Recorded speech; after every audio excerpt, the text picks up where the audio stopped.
আজকে বানাবো আমি শুটকি পুরে চাটনি। শুটকিগুলোকে আগে পুড়ে নিচ্ছি,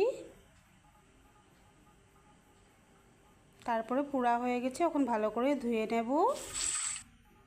এখন পাটাতে আমি বেটে নেব।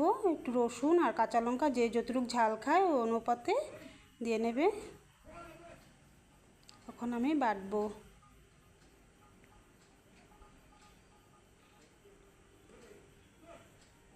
বাটা হয়ে গেছে, এখন নুন আর কাঁচা মিঠা তেল দিয়ে মেখে